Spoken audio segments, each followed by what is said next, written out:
Pagi, saya yakin bahwa semua orang ingin bahagia dan ingin berhasil. Tidak ada seorang pun yang ingin sengsara dan gagal. Namun masalahnya, tidak banyak orang yang tahu apa faktor penentu yang pertama dan utama yang harus disadari. Sebuah rumus penting yang harus Anda paham, yaitu rumus takdir. Yang terjadi saat ini adalah terlalu banyak orang melepaskan tanggung jawab dan menyalahkan takdir.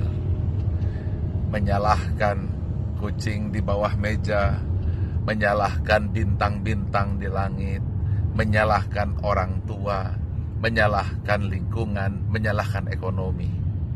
Dan yang paling berat lagi adalah menyalahkan takdir. Saya ingin sampaikan bahwa takdir itu adalah sebuah rumus yang harus Anda mengerti matematikanya. Takdir adalah outcome atau hasil. Namun ada dua faktor penentu yang harus Anda pahami. Takdir adalah kombinasi dari kodok dan kodar. Nah, ini dia yang penting. Artinya, takdir itu tidak berdiri sendiri. Ada kodok, yaitu hukum alam, atau kejadian-kejadian yang tak mampu Anda hindari.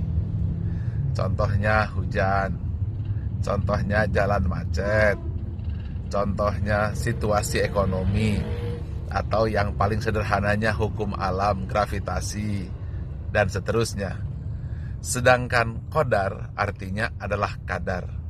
Apabila Anda kerja sungguh-sungguh, hasilnya akan baik.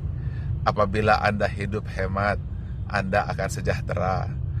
Namun sebaliknya, apabila Anda boros, Anda akan bangkrut atau kehabisan uang. Permasalahan yang terjadi adalah orang langsung menyalahkan takdir dan mengatakan, ya beginilah karena sudah takdir. Dia tidak mengevaluasi kadar diri kita, apa yang harusnya kita lakukan dan kita perbaiki. Ingat, kalau jalan sudah macet, jangan disalahkan. Kalau sedang hujan, jangan pula itu yang dipermasalahkan. Orang tua, kakak, adik, lingkungan, itu semua adalah sesuatu yang tidak bisa kita rubah, yang harus bisa kita terima dengan sabar. Nah, namun ada faktor utama di mana Anda mampu mengubah tiga hal. Apakah itu? 1. Pikiran Anda sendiri. 2. Imajinasi atau bayangan harapan Anda. 3. Yaitu tindakan dari Anda sendiri. Apabila Anda mampu mengatur tiga hal dan menguasai tindakan Anda, bayangan Anda, pikiran Anda, maka Anda akan terus maju ke depan. Misalnya, saya tanya nih ya, percaya atau setuju tidak Anda apabila penjara saya hapuskan atau kita hapuskan? Siapa yang setuju? Oke, ada yang mengatakan tidak setuju. Tetapi ketika Anda mengatakan setuju, saya ingin tanya lagi, apa saja yang harus Anda lakukan? Oke, bagus.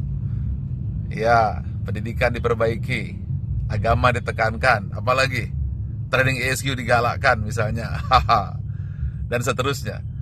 Yang saya maksudkan adalah ketika kita dipaksa untuk berpikir, maka otak kita menjadi inovatif. Yes or no? Ketika kita tidak punya pilihan, maka otak kita akan mencari jalan.